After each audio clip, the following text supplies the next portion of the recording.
Of all the islands in the Caribbean, Grenada's the one where I always feel like I'm coming home. There's something about it. It's warm, it's friendly, it kind of envelops you as soon as you arrive.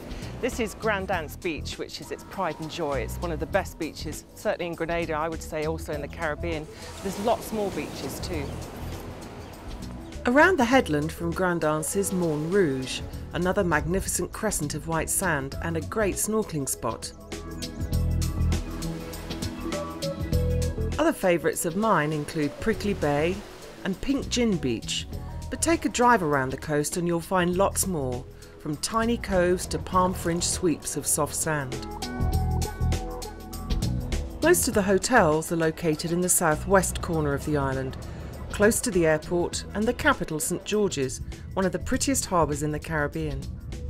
Grand Anse Beach is really close by and is home to a choice of hotels to suit all budgets, including Spice Island Resort, one of Grenada's premier beachfront hotels. In the hills just behind the beach is Mount Cinnamon, a funky boutique property with gardens leading down to its private beach club. Further around the coast there are resorts in small marinas, such as True Blue Bay and Le Phare Bleu. For couples looking for indulgence and escapism, I would recommend the Calabash, a long-established hotel with an enviable reputation. And La Luna, a stylish Italian-owned property with a Balinese spa and yoga pavilion. Grenada is certainly a great choice for a relaxing beach holiday, but there's lots more to discover.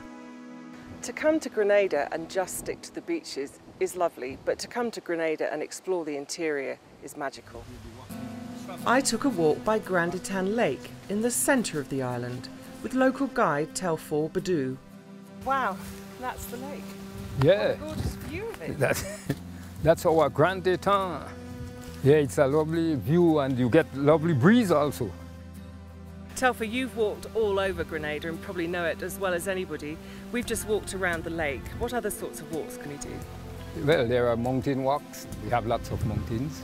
You can walk along the seacoast, lots of nice bays and headlands. You go to the interior and you get lovely scenery. You can see monkeys in the forest according to where you go. But even if you just want to come for an hour's walk, you can enjoy some beautiful scenery. Certainly, you can enjoy it in as short a time as you want, long time as you want, from 1 hour, 2 hours, 10 hours, whatever. You'll get a very good walkout. And of course that lush green interior provides perfect conditions for growing all sorts of fruits, vegetables and nutmeg, Grenada's black gold. The market in St George's on a Saturday is the place to come to stock up on spices. Nutmeg, always a favourite, wonderful here. Lots of other spices all grown on the island. As you'd expect, spices feature strongly in the local cuisine. Restaurant owner and chef Brian Benjamin is passionate about using local produce.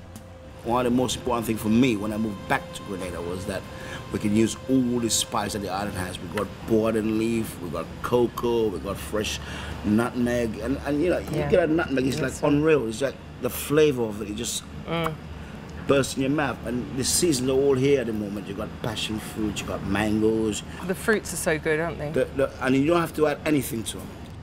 Another local ingredient that's gaining quite an international reputation is chocolate. Belmont Estate is the place to visit to learn about the chocolate making process, from harvesting the cocoa pods to traditional methods of drying the beans. There's fine dining too in Grenada, and I mean fine dining. A lot of people will have heard of Rhodes Restaurant at Calabash, quite outstanding in a beautiful garden setting. More recently, Le Phare Bleu has opened here on the coast. It is absolutely stunning food in the most amazing setting on this fascinating old lightship. As with all Caribbean islands, water-based activities are great here too. The sailing, of course, is wonderful. Boat hire, day trips and sunset cruises can all be easily arranged. And for a speedy way to see more of the island, don't miss the Grenada Seafari trip, which includes a really interesting commentary and snorkelling stops. And last but not least, the diving here is fantastic. I buddied up with Dive Grenada owner Phil Say to discover a unique attraction, the world's first underwater sculpture park.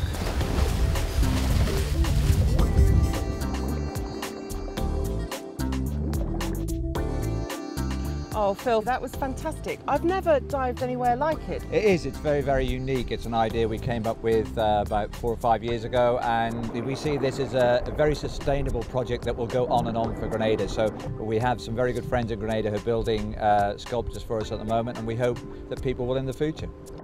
Grenada strikes me as a great place for beginners, and also I think for people where you've got a diving and a non-diving partner. Perfect. What we've got here is such short boat trips.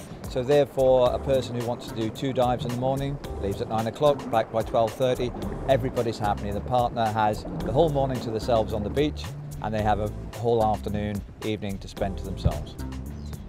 Touring the island and hotels, I met up with lots of other holidaymakers, and without exception, their reactions match my own.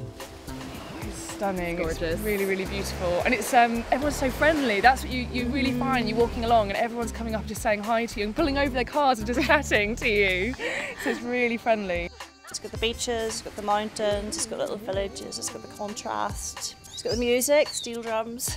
It's perfect. The contrast between this sort of pristine, absolutely serene beach, and then you go into what there is of a town, which is, you know, a bit more bustling, and you're back in civilization. And then you go back into what seems like the wilderness with the trees and the birds and the rainforest and waterfalls. It really was quite something. Grenada is one of the prettiest islands in the Caribbean, without a doubt, and I think what keeps me coming back is there's also a certain stylishness to it. It's completely unforced. It's just a lovely place to come and relax on holiday.